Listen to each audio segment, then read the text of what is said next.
pernah mau berangkat haji. Cerita ini sebetulnya sudah masyhur. Ketika mau berangkat haji, kelihatan satu perempuan tua mengais sampah. Ketika mengais sampah, ditanya, buat apa bu? Buat makan. Dikatakan karena yang dikeluarkan dari sampah itu adalah bangkainya ayam. Dibilang sama Abdullah bin Barak, haram bu, buat kamu haram nak, buat ibu halal. Lu enggak bu, mau laki mau perempuan haram. Enggak, bukanlah urusan laki perempuan, buat kamu haram, buat saya halal. Enggak bu, buat tua ataupun muda haram, sama-sama haram. Enggak nak, buat kamu haram, buat ibu halal. Karena maksanya Abdullah bin Barak, tanya Abdullah bin Barak, ibu siapa? Dari mana asalnya? Saya seorang janda, nama saya Fulanah binti Fulan bin Fulan bin Fulan, sampai kepada Rasulullah SAW. Sampai kepada Rasulullah. Kaget Abdullah bin Barak. Abdullah bin Barak, lintasan hatinya nih, ente mau ziarah ke makam Rasulullah, terus ini makan sampai dibiarkan? Nah mungkin kan? Sudah.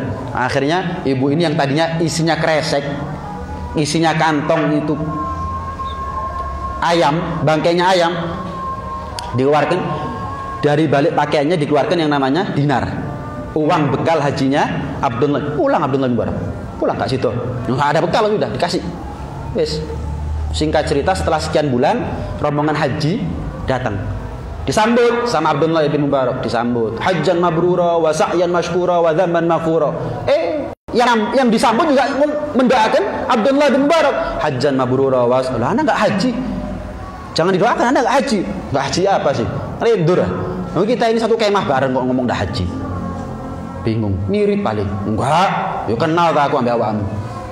Nanti ketemu orang berdua nyambut lagi, halan. Hajjan mabrura wa sa'yan mashkura wa dzamban maghfura. Yang disambut juga mendoakan kepada Abdullah bin Barak, hajjan mabrura wa sa'yan.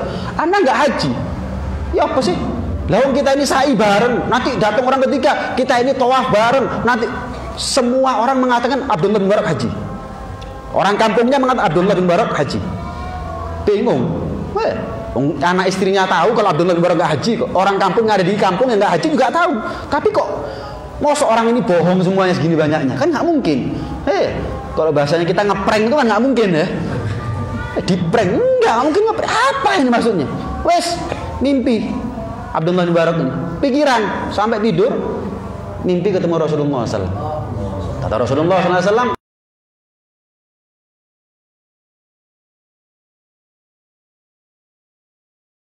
jangan kita heran apa yang ya Allah rupakan satu malaikat untuk menghajikan atas nama Abdullah bin Barak, bukan sampai matinya Abdullah bin Barak, sampai kiamat. Abdullah bin Barak sudah meninggal sekarang. Sampai sekarang masih ada tuh malaikat yang menghajikan atas nama Abdullah bin Barak. Sampai Rasulullah bilang, terserah mulai sekarang, kamu mau haji ya boleh, nggak haji nggak apa-apa. Lihat. Karena sebab apa? Mahabbah kepada ahlul bait. Siap berkorban. Kira-kira kalau ada calon haji seperti ini gimana? Sanggup? Waduh, kasih tahu budal lagi. Kadung selamatan dir. Lah. Iya, berat ya jadi wali itu berat. Jadi muhibbin itu gak gampang. Sesuatu yang butuh diupayakan. Sesuatu yang perlu diusahakan dengan sekuat tenaga. Nah, kemudian Rasulullah SAW pernah bersabda, "Qaddimu Quraisyan wala tuqaddimu wala tataqaddamu fatahliku." Dahulukan Quraisy. Dahulukan Quraisy. Kalau jalan dahulukan Quraisy. Quraisy ini bukan ahli bait ini. Quraisy sukunya Rasulullah SAW. Dulu kan. Jangan mendahului mereka, fatahliku. Kalau enggak binasa kalian. Al-Imam Ahmad bin Hanbal. Al-Imam Ahmad bin Hanbal. Banyak orang sekarang ngaku pengikutnya Imam Ahmad bin Hanbal ya. Nih, ikuti. Al-Imam Ahmad bin Hanbal ketika keluar dari masjid, waktu itu bersama santri-santrinya, banyak santrinya, pengikutnya, pecintanya, banyak. Anak kecil, tapi Al-Imam Ahmad bin Hanbal tahu ini Sayyid. Apa respon Al-Imam Ahmad bin Hanbal? Tagaddam alaina ya maulana. Bahasanya ini loh, jeru. Silahkan anda dulu wahai pemimpin kami. Allah. Kenapa? Mengutip hadis qaddimu Quraisyan wala tataqaddamu fatahliku. Al-Imam Ahmad bin Hanbal tuh. Al-Imam Abu Hanifah pernah papasan kepada Al-Imam Ja'far As-Shadiq. Al-Imam Ja'far As-Shadiq ini termasuk gurunya Al-Imam Abu Hanifah. Al-Imam Hanafi papasan. Al-Imam Ja'far As-Shadiq saat itu belum tua, tapi sudah pakai tungkat. Tanya sama Abu Hanifah, kan sunnahnya umur 40, kok anda belum umur 40 sudah pakai tungkat? Tungkatnya siapa dulu? Loh, memang itu tuketnya siapa? Rasulullah kakekku. Dicumi sama Imam Abu Hanifah. Dicumi. Iya. Ketawa Al-Imam Ja'far Shadiq. Ente ini aneh. Makhluk tak bernyawa ente ciumi. Ini darahnya nyambung dengan darah kakekku Rasulullah. Kaget. Bukan karena Imam Abu Hanifah apa, tapi kelupaan gitu. Iya, Imam Abu Hanifah itu pernah masuk Masjidil Haram, sholat tahiyat. Kan masuk Masjidil Haram nggak ada tahiyat ya. Tahiyatnya Masjidil Haram adalah tawaf. Diingatkan sama anak kecil. Nggak wajar hal seperti itu. Diciumi tongkatnya. Imam Ja'far Shadiq. Ini siapa? Yang inti ciumi apa? Ini siapa? Langsung dipeluk, diciumi itu Imam Ja'far Shadiq. Subhanallah. Kiai Hasan Genggong. Ya, Probolinggo. Pernah kedatangan tamu. Kiai Hasan Genggong ini orang yang mulia. Pernah tahu, Kiai Hasan Genggong ini tahu sifat-sifatnya Al-Habib Ali bin Muhammad Al-Habsyi Shahibul Maulid. Bahkan nggak pernah ketemu. Al-Habib Ali bin Muhammad Al-Habsyi tahu siapa Kiai Hasan Genggong walaupun nggak pernah ketemu. Satu wali dari bangsa bin Gudban, termasuk muridnya Kiai Hasan Genggong bilang, kalau mau ke Hadramut, ke Sewun, titip salam kepada Al-Habib Ali. Loh, kenal sama Habib Ali? Kenal. Perawaannya begini, tingginya, misalkan warna kulitnya, rumahnya, jendelanya, sebutin semuanya. Persis. Muridnya tahu. Loh, kok iso plek? Padahal nggak pernah ketemu. Nggak pernah ketemu. Akhirnya berangkat ke Hadramut di Sewun, ketemu sama Al-Habib Ali bin Muhammad Al-Habsyi. Ngomong. Satu habaib min Al-Gudban ini lupa. Bin Gudban ini lupa. Saya lupa namanya. Lupa nggak nyampaikan salamnya ke Hasan Genggong. Ditegur sama Habib Ali. Ente ketemu satu orang wali ya. Perawakannya begini. Punya rumah namanya daerahnya begini. Iya. Kan Habib Ali sampai punya qasidah, bahwa Maulid itu bakal dibaca sampai di Madura. Tahu dari mana Habib Ali saat itu? Pulau Madura. Tahu dari mana? Wow, ahlul wilayah lain lagi ceritanya. Ente sampaikan salamnya. Oh iya ya Habib, wahai guru, iya disampaikan. Kok bisa Anda berdua tahu? Kiai Hasan tahu Anda, rumahnya perawakannya Anda juga tahu. Al arwah junudum mujannadah. Faman ta'arafa minha ikhtalaf wa man tanakara minha ikhtalaf. Kalau sudah kenal di alam arwah, kenal di alam dunia. Tapi kalau nggak kenal di alam arwah, nggak kenal di atas dunia. Subhanallah. Lihat Kiai Hasan Genggong saking mahabbahnya kepada Ahlul Bait, sekali waktu kedatangan tamu. Iya. Kiai Hasan ini saking cintanya sama Ahlul Bait, tahu baunya habaib. Ada bau darah Rasulullah yang wangi, tahu. Bangun Kiai Hasan. Bangun melihat satu, kok kalau si ngarapi belas ini habaib. Mosok salahin. Nggak mungkin bertahun-tahun tepak iki, mosok salahin. Bingung, wes diladeni tamu. Jak omong. Penasaran tapi iya. Setelah kalian kesini nih, misal orang 10 ya, cuman bersepuluhnya aja. Iya, Kiai. Mosok nggak ada? Enggak ya. Kenapa ya?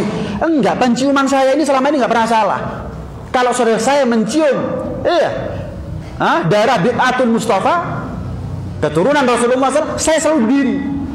Sekarang saya berdiri kok nggak ketemu Habibnya, yang mana ini? Habib, apa Kiai? Mungkin supir saya ini, nggak tahu itu orangnya agak Arab gitu. Parah nih, temenan tiba no. Kenal dari sampai ngono hari ini, sampai segitunya. Syekh Abdurrahman As-Segaf punya guru dari Al-Masyayikh, dari keluarga masyayikh. Gurunya. Karena Syekh Abdurrahman As-Segaf mau datang ke kota Syibam. Itu gurunya nyambut ke pintu perbatasan. Kalau ibarat orang ini santrinya dari kalangan habaib disambut ke pintu Singosari, pintu tol itu, TNI. Tahu kalau muridnya tapi dari kalangan habaib datang, tunggu. Subhanallah. Wah, kira-kira kalau sudah dengar seperti ini ada yang berani ngaku muhibbin sekarang? Ya, karena itu habaibnya sekarang juga harus tahu diri. Tapi ya masing-masing juga harus tahu diri sekarang ini. Kita ini bukan siapa-siapa dibandingkan habaib dulu, jangan ngarep.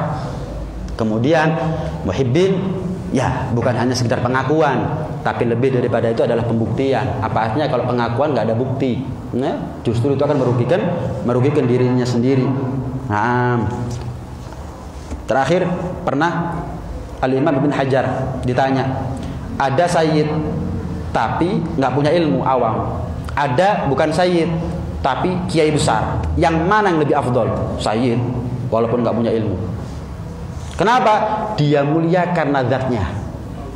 Mulia karena Allah menciptakan dia sudah mulia. Tapi kiai menjadi kiai karena ilmunya. Berarti ada faktor X, faktor eksternal yang membuat dia mulia. Kalau habaib, iya kata Ibn Hajar, menjadi mulia ya karena zatnya sudah. Darahnya sambung dengan darah Rasulullah. Titik. Alasan kedua kata Ibn Hajar, kalau kiai gila, hilang kiainya. Entek pondoke, entek murite. Iya, kiai gila misalkan kalau ada, entek gak celuk kiai mana. Tapi kalau ada sayyid gila, itu tetap putuni nabi ya, boyo. Darah nggak bisa dihapus karena faktor kegilaan, tapi kalau ilmu bisa hilang karena faktor kegilaan. Iya. Karena itu kalau ada sayyid nakal, itu urusan keluarga. Ada sayyid lain akidah sama kita, kita tentang akidahnya, tapi kita nggak boleh benci orangnya, nggak boleh. Kita tentang akidahnya, ilmiah saja, ilmiah, tapi nggak boleh benci orangnya. Kan kita kalaupun benci kan bukan karena apa, tapi fillah, al-bughd fillah. Yeah. Urusan keluarga, biar urusannya dia nanti sama Rasulullah. Titik. Saya tutup satu cerita. Zaman dulu tuh ada khumusul khumus. Habaib itu nggak boleh terima zakat. Kenapa? Ada khumusul khumus. Nah, khumusul khumus ini harta rampasan perang yang seperlimanya itu menjadi haknya habaib seluruh dunia. Sekarang nggak ada perang, otomatis nggak ada khumusul khumus. Nah dulu ada khumusul khumus. Sekali waktu ada seorang sayyid nakal, ya banyak maksiat, datang ke kantor Baitul Mal minta haknya khumusul khumus. Pikirnya kan haknya dia ya untuk ngasih, untuk minta, nggak dikasih. Kenapa? Iki dia tak kayak digawe macam-macam kok. Terus nggak dikasih. Mestinya bukan nggak dikasih, diropakno beras kasih no. Mestinya gitu. Bukan ditolak total. Ini nggak ditolak total, guys. Oh, inti nggak berhak. Loh, anak sayyid. Iya, tapi inti nggak seperti sayyid yang lain. Inti kalau anak kasih nanti begini, nanti begitu. Pulang, pecah hatinya si sayyid ini. Malamnya mimpi ketemu Rasulullah, orang yang jaga Baitul Mal, bendaharanya Baitul Mal, mimpi ketemu Rasulullah. Ketika mimpi ketemu Rasulullah, kenapa dia nggak kasih? Ya Rasulullah, nggak seperti engkau akhlaknya, nggak seperti engkau ilmunya, nggak seperti engkau amalnya, nggak seperti sayyid yang lain. Mulai kapan anak durhaka nggak dapat warisan orang tuanya? Mulai kapan ada anak durhaka sama orang tua nggak dapat warisan orang tuanya? Anak durhaka tetap dapat warisan orang tua. Tegur sama Rasulullah, ngopong urusanku, tapi warisan tetap dia dapat. Apa yang jadi haknya dia kasih, tapi urusannya dia, urusanku nanti di akhirat. Urusanku nanti di akhirat. Subhanallah. Jadi paling enak jangan ngejudge, menghakimi habaib kalau kita menurut kita itu adalah salah. Yes. Masih kama husnudzon. Husnudzon itu asab wa inakhta. Benar walaupun salah. Suudzon salah walaupun benar. Iya. Karena itu kalau sudah ketemu sama habaib husnudzon. Muda, anak kecil, punya ilmu, awam, kaya, miskin, husnudzon. Ahlul bait. Yes, titik. Iya. Cuman kiai sekarang jarang bahas seperti ini. Iya, yang ada sekarang habaib yang banyak bahas. Nggak tahu apa itu. Iya, kiai sekarang jarang bahas seperti ini. Ngenteni kholi habaib biasanya. Ngenteni kholi habaib, jadi kayak kesempatan ceramah baru bahas. Pengajian-pengajian nggak ada seperti ini. Nggak ada. Jadi boleh dikatakan Al-Ghir pernah tanya sama satu orang soleh, kenapa kok sekarang mulai banyak habaib yang bicara tentang mahabbah ahlul bait? Karena selain ahlul bait sudah nggak ada yang mau bahas masalah seperti ini. Nggak tahu alasannya apa. Kenapa nggak ada yang mau bahas cinta ahlul bait?